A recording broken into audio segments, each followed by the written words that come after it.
Semangat pagi, salam sejahtera buat kita semuanya. Kiranya pada kesempatan hari ini ya kita selalu dalam perlindungan Tuhan dan kita memasuki pelajaran biologi masih di sekitar sistem ekskresi. Sebelumnya kita sudah membahas bagaimana sistem ekskresi pada manusia. Nah, pada kali ini kita membahas bagaimana sistem ekskresi pada hewan. Bagaimana ekskresi pada hewan? Yang jelas kalau dibilang hewan, tentu kita bayangkan ada hewan bersel satu, ada hewan bersel banyak. Nah, lantas tidak semua hewan yang kita ulas adalah hewan-hewan yang dekat dengan lingkungan manusia. Ya, nah kita mulai. Bagaimana sistem ekskresi pada protozoa? Ya, kalau kita dengar protozoa, berarti terlintas dalam pikiran kita adalah hewan paling rendah. Ya, hewan paling rendah, tapi belum kingdom Animalia. Ya, hati-hati ya. Protozoa memang hewan, tapi tidak kingdom Animalia. Oke ya, karena dia ini masih bersel satu. Nah, sekarang kita sorot bagaimana sistem ekskresinya. Adalah mengeluarkan zat sisa melalui membran sel secara difusi. Oke, difusi ini saya rasa kamu sudah tahu, yaitu perpindahan zat dari konsentrasi tinggi ke konsentrasi rendah. Baik, nah jadi hewan yang bersel satu pun juga melakukan proses pengeluaran. Ya, jadi setiap makhluk hidup ada ekskresinya. Karena itulah makanya ekskresi salah satu ciri-ciri makhluk hidup. Nah, lantas pada protozoa ternyata ada vakuola. Oke ya, vakuola ini adalah suatu kantung ya. Nah, kalau namanya vakuola ada namanya vakuola kontraktil. Jadi vakuola kontraktil itu yaitu mengatur kadar air dalam sel atau dikenal dengan osmoregulator ya. Nah, kalau vakuola makanan adalah tempat pencernaan ya. Nah, jadi ada dua macam vakuola. Vakuola kontraktil itulah yang ini ya. Nah, sedangkan vakuola makanan tempat proses pencernaan. Oke, sekarang coba kita lihat dulu bagaimana gambar salah satu contoh protozoa. Inilah amoeba. Ya, inilah amoeba. Kemudian yang mana vakuola itu? Nah, kita sorot. Ada vakuola kontraktil ya, mirip kayak seperti apa ya kita bilang bintang ya. Sudah mampu berdenyut. Ya, pada saat dia berdenyut berarti dia itu mengatur tekanan dalam arti mengeluarkan zat sisa. Nah, apa yang dikeluarkannya? Zat-zat yang larut dalam air sehingga dia lebih mudah keluar melewati membran sel ya, dan memungkinkan air bisa masuk. Nah, itu makanya osmoregulator. Nah, vakuola kontraktil ini kebetulan protozoa ada dua macam ya, baik di ujung atas atau ujung bawah ya, atau di masing-masing kutubnya. Kemudian ada vakuola makanan. Nah ya, mana vakuola makanan? Nah ini ya. Nah, jadi vakuola makanan ini terbentuk ketika makanan berkumpul melalui oral growth ya, selanjutnya masuk ke sitostom dan terbentuklah vakuola makanan. Vakuola makanan ini nanti akan mengitari sitoplasma sambil melakukan pencernaan. Selanjutnya dia akan menuju ke bagian anal ya, ada anal di sini ya. Nah, yaitu identik dengan seperti anusnya ya. Nah, dari situlah dia mengeluarkan ampas-ampas makanan. Sedangkan hasil pendistribusian zat makanan itu langsung ke sitoplasma. Kan gitu ya. Nah, jadi begitu proses pencernaan dan pengeluaran zat sisa. Ya, oke, baik, itu untuk protozoa. Ya,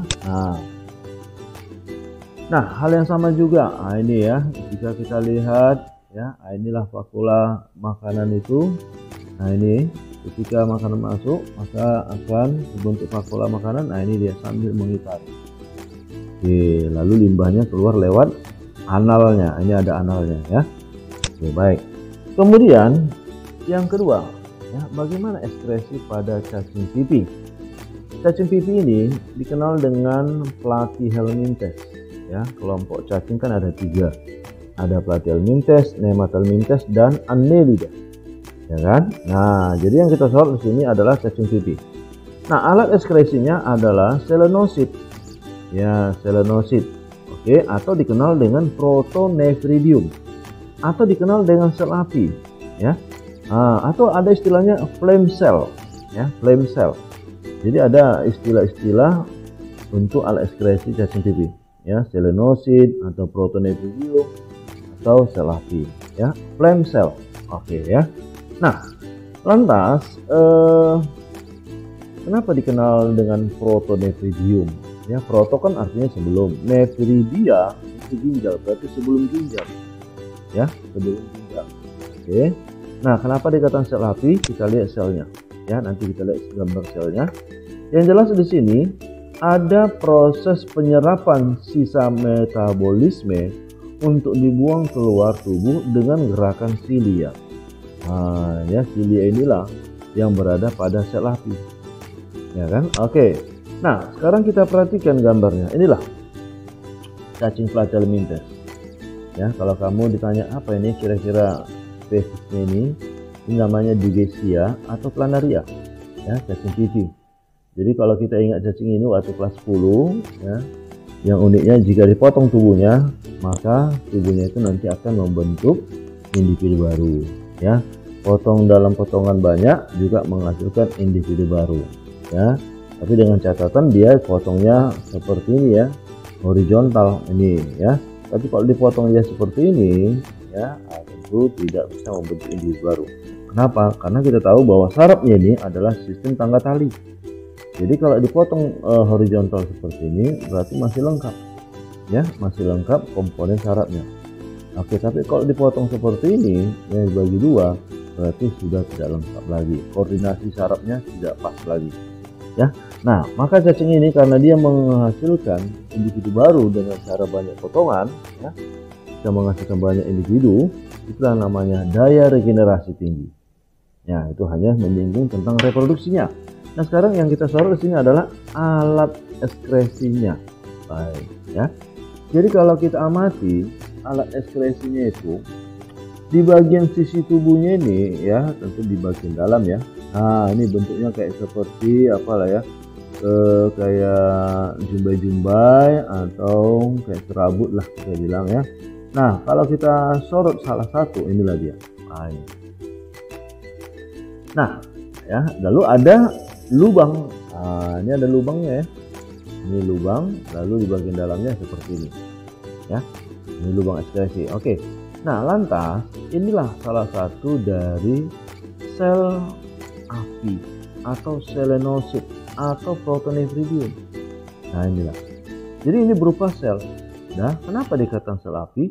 Karena ternyata dia ada silia. Nah, inilah silianya itu adalah berupa bulu getar, ya kan? Nah, jadi dia berupaya untuk bergetar dengan tujuan untuk bisa masuk cairan dari tubuhnya menuju ke sel api, menuju proses penyerangan. Nah, ini namanya istilah fluida. Nah, fluida ya.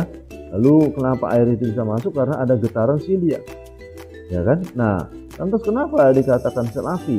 Ya, memang mirip seperti nyala api.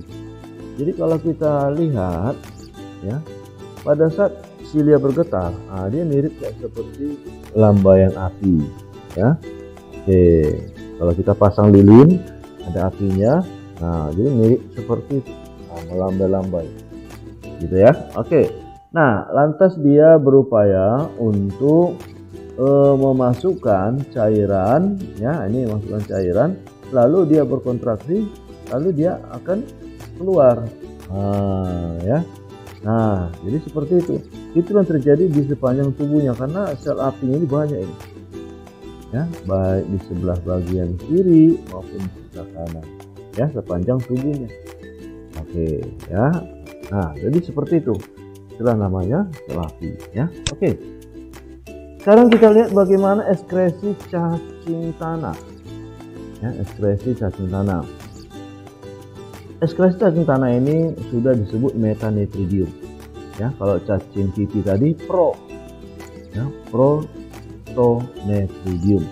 Kalau ini sudah meta, ya, metanephridium. Ya, ya. Nah, lantas apa yang membedakannya? Kalau di metanephridium ini sudah terjadi penyerapan zat yang masih berguna, ya. Kalau di protonephridium dia menyerap tapi tidak dibalikkan ke bagian tubuh, ya. Dia serap berarti kan zat-zat sisa itu aja yang mau dibuang, namun zat-zat yang masih berguna untuk diserap, nah ini tidak ada, ya. Belum ada proses penyerapan zat-zat yang masih berguna. Nah, itu makanya namanya protonephridium, ya. Tapi kalau cacing tanah sudah metanephridium, ada upaya menyerap zat-zat yang masih berguna. Oke, nah cacing tanah inilah gambarnya. Oke, ya, cacing tanah. Kemudian kalau kita ambil satu dari bagian sisi tubuhnya dan kita perbesar, ternyata tubuhnya itu kan berruas-ruas, ya. Dan ruasnya itu kan ibaratnya kayak cincin yang disatukan. Nah, makanya disebut dengan istilah anulus. Anulus kan dari kata cincin, ya. Berarti susunan tubuh adalah mirip kayak seperti susunan tubuh cincin. Ya, inilah dia. Misalnya ini. Nah, ini sekat 1, sekat 2, sekat 3, ya kan? Jadi panjang lah ini kan gitu ya. Nah, sepanjang tubuhnya ada berupa kayak seperti kamar-kamarnya, ya. Oke, walaupun dia memiliki ruang demi ruang, ya, dari awal sampai ujung, tapi bukan berarti tidak ada koordinasi, ya. Tidak ada suatu hubungan antar satu sekat dengan sekat berikutnya, ya. Nah, coba inilah buktinya yang berhubungan dengan alat ekskresi, ya. Nah, jadi kita perhatikan alat ekskresinya itu tidak berada di satu ruas saja, ya. Nah, ternyata dia connect ke ruas berikutnya. Oke, kita lihat ini. Inilah alat ekskresinya. Kita ambil salah satu, ya. Inilah di bagian sekat tengah ini, ya. Nah, lalu kita lihat ada gelembung, ya. Oke. Kemudian ada tubula pengumpul. Ini tubula pengumpul, ya.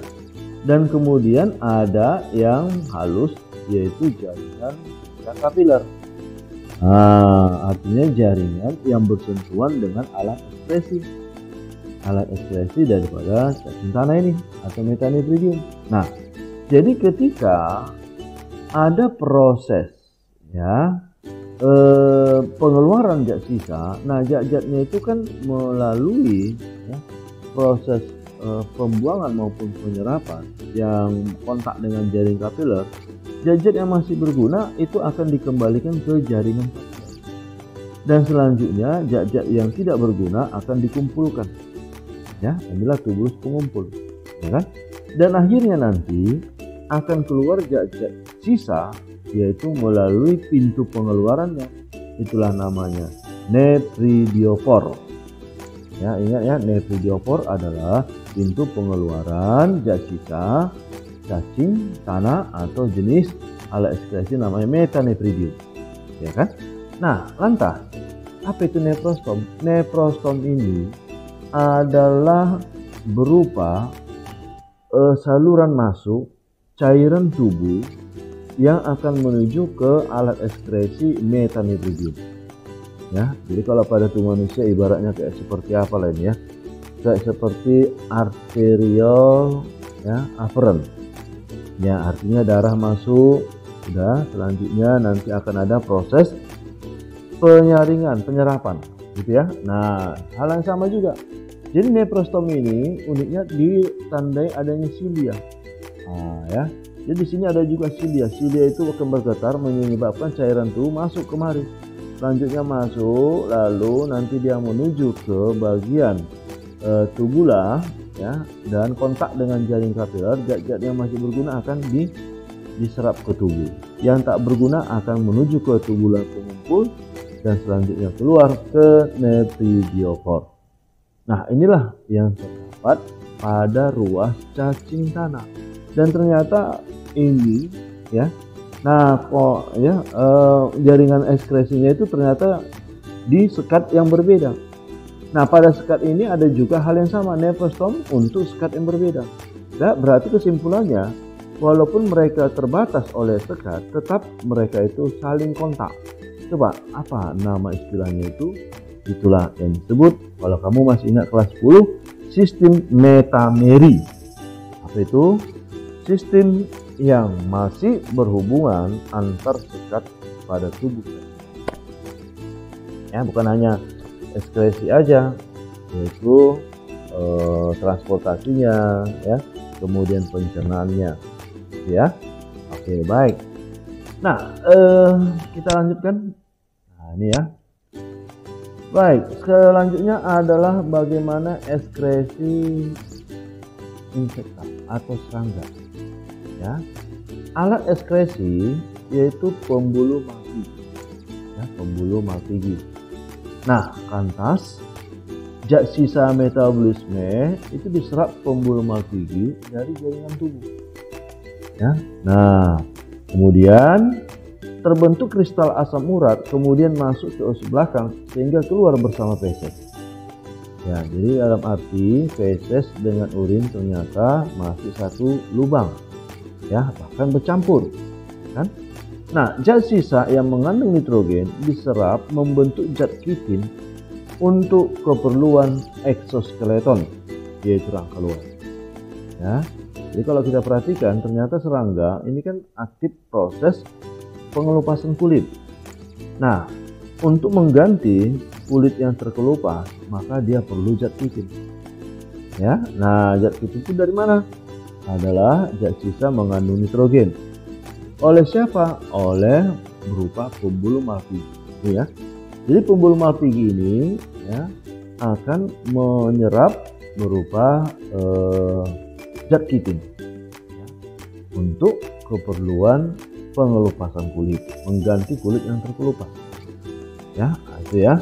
Nah, oke, kita perhatikan berikutnya. Nah, inilah namanya alat ekskresi pada serangga lah. Katakanlah ini ya belalang. Ya, kemudian kalau kita lihat ini bagian saluran pencernaannya. Ya, bagian saluran pencernaannya. Berarti ini lambungnya. Ya, kemudian di sini adalah inilah namanya tubula malpighi. Ya, tubula malpighi begitu. Nah, lantas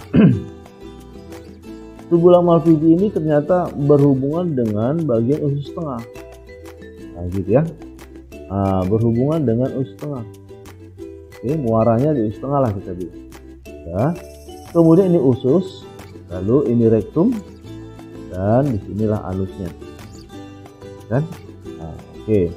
Nah, lantas bagaimanakah prosesnya? Nah, kita lihat di bawah.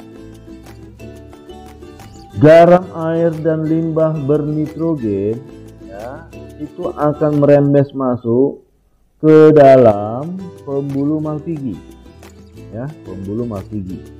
Inilah pembuluh malpighi, ini ya. Oke, jadi bercabang-cabang mengitari tubuhnya, gitu. Selanjutnya bermuara ke usus tengah. Ya, inilah dia. Nah, berarti garam, air, dan limbah bernitrogen itu merembes masuk ke pembuluh malpighi. Selanjutnya akan membentuk zat kitin. Selanjutnya zat kitin itu akan diserap setelah membentuk eksoskeleton. Dan kemudian zat-zat sisa itu nanti akan keluar, dibuang ke usus tengah. Nah, artinya ada persimpangan antara pencernaan dengan alat ekskresi, yaitu pembuluh malpighinya. Nah, maka kita bayangkan fesesnya bercampur dengan urinnya, itulah yang dikeluarkan lewat anus. Dan kita bayangkan di sini feses dan urin menyatu. Ya, jadi pada prinsipnya kotoran serangga ini adalah bersifat encer. Ya, encer, lalu dia nanti akan menguap, maka membentuk seperti ya, kristal. Oke ya. Nah, jadi ini usus, ini rektum, berarti perut bagian belakang. Ya, oke, baik. Ini perut bagian tengah. Nah, lantas, reabsorpsi juga ternyata ada di sini, yaitu H2O, ion dan molekul organik ya yang berguna untuk keperluan tubuhnya ya.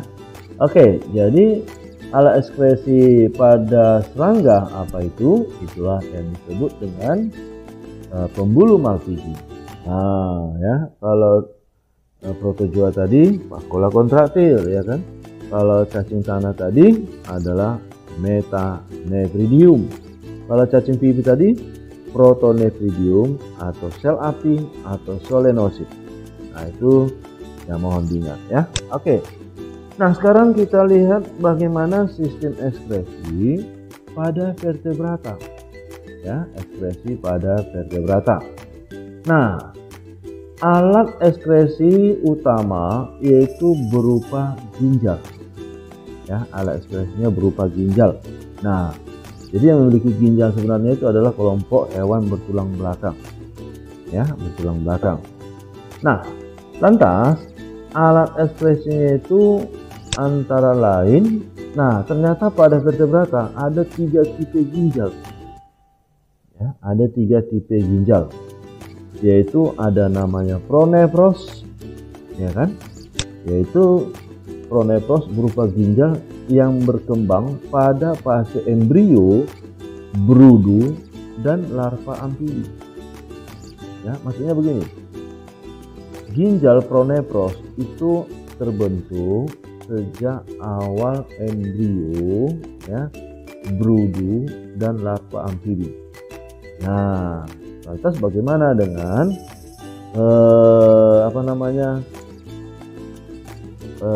Pisces? Nah, jadi kalau Pisces, ya tentu dia itu masih pronephros, ya.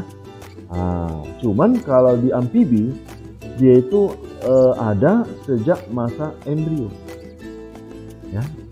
Nah, bisa paham ya? Saya ulang kembali ya.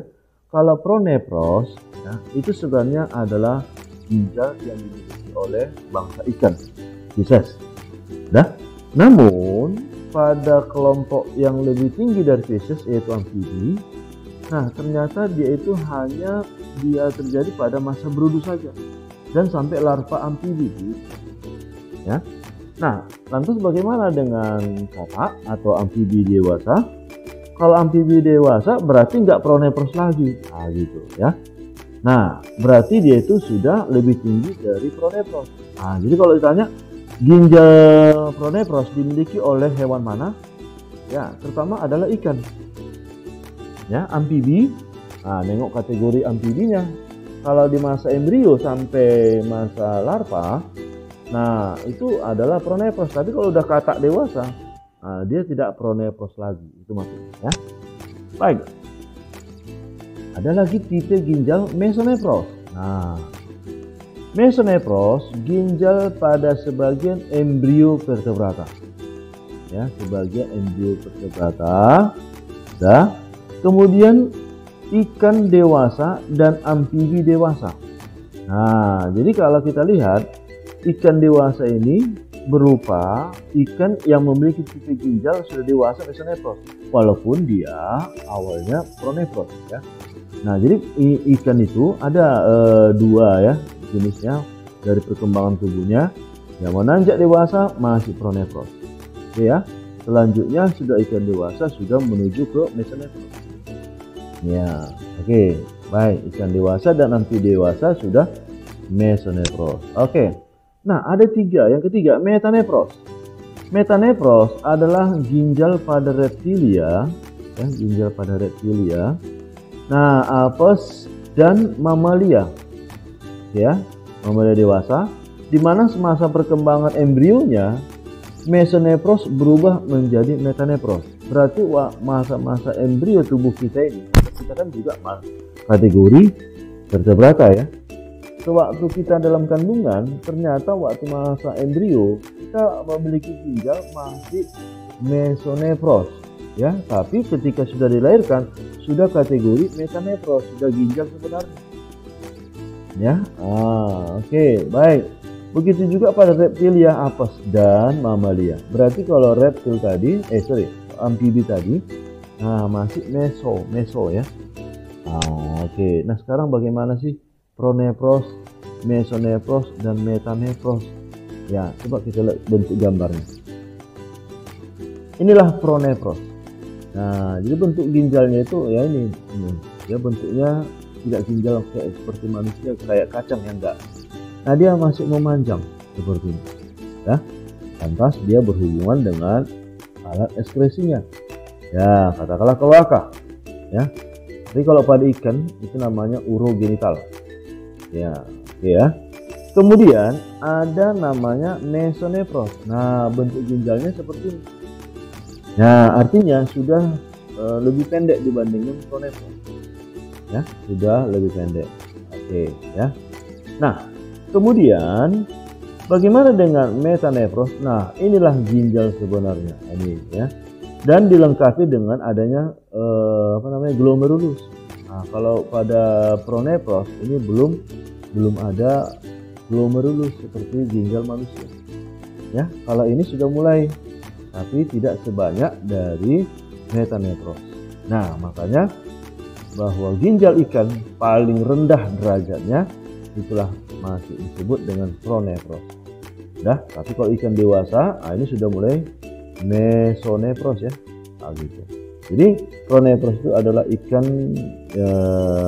yang masih yang menanjak remaja lah kita bilang ya. Oke, tapi kalau yang mesonefros sudah mulai ikan dewasa, kemudian apa tadi, reptil itu ya, mesonefros.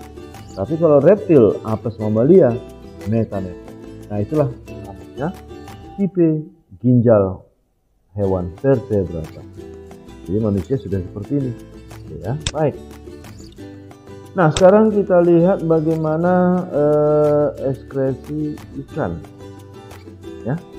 Masuk kita ekskresi ikan. Ekskresi ikan itu adalah sepasang ginjal mesonefros ya. Ini adalah ikan yang dewasa ya. Bentuknya sempit memanjang. Oke.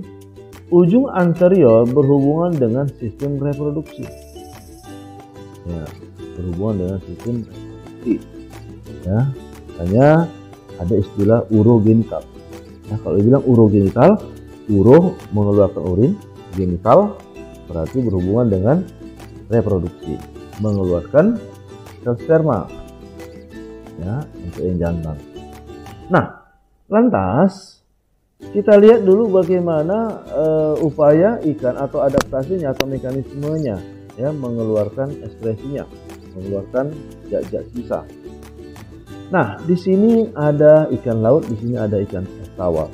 Ya, bagaimana perbedaan ya lingkungan di laut dengan lingkungan di air tawar. Nah, kalau salinitas atau disebut dengan kadar garam.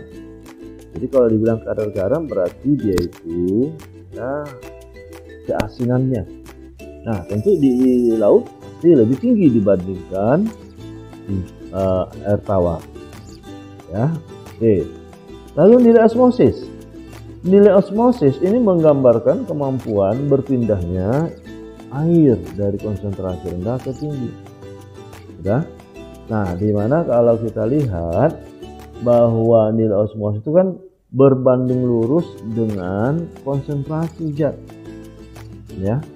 Nah, artinya kalau kepekatan tinggi ya, atau konsentrasi zat tinggi, maka otomatis nilai osmosisnya tinggi. Ya, ingat rumusnya adalah V sama dengan ya, atau molaritas ya, molaritas adalah RCTI, R ketetapan, C konsentrasi, T suhu Kelvin, I valensi. Ya. Jadi kan berbanding lurus dengan konsentrasi. Ya. Lantas ikan di laut ya, air laut memiliki nilai osmosis yang lebih besar daripada ikan. Ya. Oke. Sedangkan ikan air tawarnya justru nilai osmosisnya lebih besar daripada ikan. Nah, jadi karena ada perbedaan nilai osmosis, ini menyebabkan terjadi osmosis. Airnya bagaimana? Airnya akan keluar. Ya, airnya akan keluar karena apa namanya itu, kadar garam di air itu kan tinggi. Air kan bergerak dari konsentrasi rendah ke tinggi. Nah, berarti air dari tubuh ikan bergerak keluar. Nah, karena airnya keluar aktif, maka apa adaptasi daripada ikan banyak minum, ya, untuk mengimbangkan airnya banyak keluar, ya kan? Nah, lantas ikan air tawar justru sebaliknya, air masuk, ya, air masuk. Kenapa? Karena konsentrasi nilai osmosis di dalam tubuh ikan itu kan lebih tinggi daripada di air tawar. Berarti ingat, osmosis kan pergerakan air dari rendah ke tinggi. Nah, itulah makanya bilang air masuk. Itu makanya ikan adaptasinya bagaimana? Ikan minumnya sedikit atau tidak sama sekali, karena aktif air itu masuk ke dalam sel tubuhnya, ya. Oke. Nah, sekarang urusan ekskresi garam. Nah, ikan laut dia mengeluarkan ekskresi garam, mengeluarkan garam-garam, ya. Nah, lantas ini dilakukan oleh insang, ya. Nah, supaya apa dia mengeluarkan garam? Supaya airnya, ya, konsentrasi garamnya lebih rendah daripada di air laut. Makanya air tetap keluar. Ya, coba dia menyerap, berarti otomatis garam di dalam tubuh ikan bisa naik, dan ini menyebabkan bisa sama dengan garam di laut, di luar tubuhnya atau di air laut. Apa yang terjadi? Nggak terjadi osmosis. Nah, itu. Maka adaptasinya adalah dia mengeluarkan garam, ya, lewat insang. Tapi kalau ikan air tawar dia melakukan absorpsi garam. Supaya apa? Supaya konsentrasi garam di dalam tubuhnya lebih tinggi, ya kan? Nah, itu menyebabkan air bisa masuk ke dalam tubuhnya. Makanya kalau kita makan ikan air tawar, kadang kan ada juga terasa kayak bau tanahnya gitu ya. Mungkin kalau kamu perhatikan kan, makan lele, makan ikan mas, ya, makan ikan gabus. Nah, masih ada kok, masih ada bau tanahnya gitu ya. Nah, itu karena dia mengabsorpsi garam. Jadi absorpsi garam itu, nah, itulah yang ada di daratan air tawar. Ya, oke, baik. Kemudian sifat urinnya kan sedikit. Kenapa? Karena air aktif keluar. Ya, airnya aktif keluar, maka proses penyaringannya pun, ya, menghasilkan urin yang lebih dikit. Itulah disebut urin pekat. Sedangkan ikan di air tawar pada prinsipnya adalah mengeluarkan urin dalam jumlah banyak. Kenapa? Karena air aktif masuk ke dalam tubuhnya, sehingga sifat urinnya itu adalah encer. Ya, oke, jadi seperti itulah perbedaan mekanisme ekskresi ikan di laut dengan ikan di air tawar. Ya, oke, baik. Kita lihat. Nah, inilah ilustrasinya. Ini adalah pengambilan air dan ion-ion dalam makanan, ya, di air ya. Oke, ini ikan air tawar. Oke, selanjutnya, lalu ini insang, yaitu pengambilan garam oleh insang. Oke, ya. Nah, lalu tekan osmotik dan permukaan tubuh. Ya, ingat di osmosis di sini bagaimana? Ya, nah, ini pasti akan lebih rendah dalam tubuh ikan daripada di luar tubuh ikan. Ya, itu makanya air aktif keluar, ya. Nah, ini dia pengeluaran air dalam urin yang banyak dari ginjal, ya. Ikan air tawar ya. Oke. Nah, kalau ikan air laut, nah, pengambil air dan ion garam dari makanan, ini dia. Selanjutnya, nah, pengeluaran ion garam dari insang, ya, mengeluarkan ion garam atau dalam arti ekskresi garam supaya lebih rendah nilai osmosis tubuh ikan, sehingga air pun akan aktif keluar. Nah, tekan osmotik, air hilang melalui insang permukaan tubuhnya, juga menyebabkan air keluar ya. Lalu pengeluaran ion dan garam dan sedikit air dalam bentuk urin. Jadi urin ikan laut lebih sedikit, ya. Nah, kalau ikan air tawar tadi airnya lebih banyak. Ya, oke ya. Baik. Jadi itu untuk perbedaan mekanisme ekskresi ikan laut dengan ikan air tawar. Itu makanya kenapa kalau ikan air laut ini masuk ke dalam air tawar ya nggak bisa. Nah, ya, dalam arti ya tidak sesuai, itu menyebabkan dia akan mati. Itu juga sebaliknya, ikan air tawar dipindahkan ke laut, ini nggak cocok lagi. Ya, justru air di dalam tubuhnya akan tersedot. Ya, kadang nggak sesuai lagi dengan nilai osmosisnya, udah jauh kali bedanya. Ya kan? Sama kayak kita ya, manusia. Kita mandi di pantai, makin lama kita mandi di air pantai itu bagaimana kulit kita? Wah, kering. Kenapa? Air dari dalam tubuh kita ini disedot. Air kan bergerak dari konsentrasi rendah ke tinggi, air laut itu kan konsentrasi, makanya terjadi osmosis yang sangat aktif, ya, menyerap air dari tubuh kita. Jadi bisa kita menyebabkan dehidrasi, ya, kekurangan air, ya. Oke, baik. Lalu yang berikutnya adalah ekskresi amfibi. Ya, ekskresi amfibi adalah ginjal berupa mesonefros. Oke, saluran ginjal bersatu dengan saluran kelamin jantan. Ya, nah saluran ginjal bersatu dengan saluran kelamin jantan. Ya, nah kalau yang betina tidak. Ya, nah jadi kalau yang betina, nah tentu khusus mengeluarkan, nah, itulah telur, terbentuk telur dan tidak berhubungan dengan saluran ginjal. Ya, nah masa larva itu mengekskresikan amonia, sedangkan masa berudu dan dewasa mengekskresikan urea. Ya, masa dewasa dia mengeluarkan urea.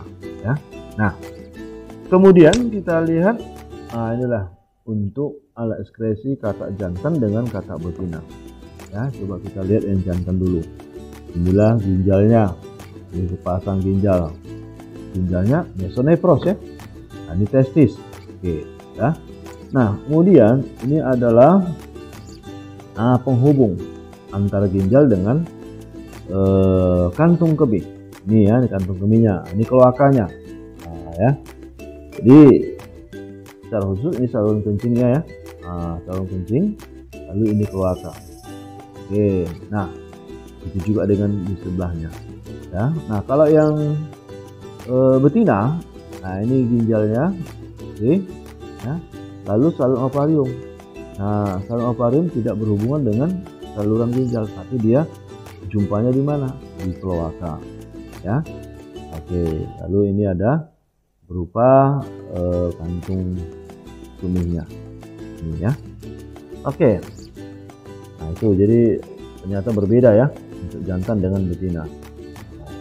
Kalau ginjal jantan berhubungan dengan saluran reproduksinya, tapi kalau yang betina terpisah dia. Oke, ya, baik. Kemudian yang reptil, ini juga sepasang ginjal metanefros. Nah, ini sudah metanefros ya. Lalu memiliki dua vesika urinaria, bukan ini, yang bermuara ke kloaka sebagai organ respirasi. Nah, ternyata ada hewan reptilia yaitu penyu, kloaka ini bisa juga sebagai organ respirasi atau untuk pernapasan. Kenapa? Karena memiliki selaput yang tipis, berarti pembuluh darah di selaputnya itu bisa kontak dengan udara sehingga dia bisa menyerap oksigen. Tapi itu adalah alat bantu ya, bukan alat pernapasan utama, tetap paru-paru. Ya, ini khusus untuk penyu, kloakanya itu dijadikan sebagai organ respirasi. Ya, oke. Kemudian hasil ekskresi berupa asam urat yang berbentuk bubur berwarna putih. Ya, namun pada penyu laut juga memiliki sepasang kelenjar garam di kepala yang bermuara di sudut mata. Nah, ya, jadi kita bisa lihat di sudut matanya itu ya ada seperti kayak belean lah kita bilangnya, ada kristal-kristal, itu adalah hasil dari ekskresi garam ya di kepala, di bermuara di sudut mata. Nah, kalau pada buaya tidak punya kantung urinaria, kantung kemih, sehingga asam urat keluar bersama feses. Ya, asam urat berarti urinnya ya keluar bersama feses, itu pada buaya. Jadi buaya tidak punya kantung kemih. Ya. Nah, inilah untuk reptil. Oke, kita lihat ini katakanlah ini cicak, kelompok kadal ya. Nah, kemudian kita lihat kadal jantan. Nah, ini ya, ini ginjalnya. Ya, ini kadal betina. Ya. Dah. Alat ekskresi pada reptilia berupa ginjal metanefros yang sudah berkembang sejak masa fase embrio. Ginjal ini dihubungkan oleh saluran kantung kemih dalam muara ke kloaka. Selain ginjal, pada reptil memiliki kelenjar kulit yang menghasilkan asam urat tertentu berguna untuk mengusir musuh, biasanya getah berbau. Ya. Oke, jadi ada kelompok reptil itu yang memiliki aroma yang sangat bau, itu adalah salah satu bentuk pertahanan tubuhnya. Ya, baik. Lalu apes, sepasang ginjal metanefros. Oke, lalu tidak memiliki vesika urinaria sehingga hasil ekskresi ginjal langsung ke kloaka. Ya, langsung ke kloaka. Kloaka kadang mau bersamaan dengan fesesnya, dan selanjutnya feses daripada apes itu kan nampak seperti bubur ya. Nah, itu karena menunjukkan bahwa urinnya itu menyatu dengan fesesnya. Oke, baik. Nah, pada kloaka terjadi reabsorpsi air. Nah, lalu kadang-kala keluar dalam bentuk apa? Dalam bentuk padat juga ya. Makanya kalau kita perhatikan kotoran ayam kan, mau juga sih keras yang keluar kan. Nah, itu karena apa? Karena kloaka juga berkemampuan menyerap air. Ya, tapi kalau misalnya cukup air, maka kotoran ayam itu ya keluar dalam bentuk bubur juga kan. Nah, itu. Jadi padat tidaknya feses dari kotoran tergantung kebutuhan air pada apes. Hasil ekskresi berupa asam urat berbentuk kristal putih bercampur dengan feses. Ya. Nah, jadi berbentuk kristal putih. Jadi kita masih ingat bagaimana waktu pelajaran tentang bagaimana sistem dari pencernaan pada apes. Ya. Nah, karena adanya berupa asam urat, itulah membentuk kristal putih. Ya. Oke, baik. Kemudian burung laut atau camar, dia memiliki kelenjar garam di atas mata sehingga garam keluar lewat nares luar. Nares itu artinya hidung. Ya, nares luar. Makanya kalau kita lihat di bagian hidung bagian atasnya akan ada ya kayak keluar cairan-cairan garam, kayak seolah seperti pilek dia, gitu ya. Ya, keluar lendir. Nah, itu adalah upaya dia mengeluarkan garam, ya. Oke. Nah, kita lihat sistem pengeluaran pada burung ya. Inilah untuk yang jantan dan ini adalah untuk yang betina ya. Nah, kita perhatikan di sini ada oviduk kanan tidak berkembang ya kan. Nah, lantas di sini ada ovarium. Nah, lalu di sini oviduk yang berkembang. Dari sinilah keluar nanti telurnya. Nah, keluar lewat kloaka. Kalau ginjalnya ternyata dia itu ya, tersendiri, ureter, dan akhirnya menuju kloaka. Ya. Nah, beda dengan yang jantan.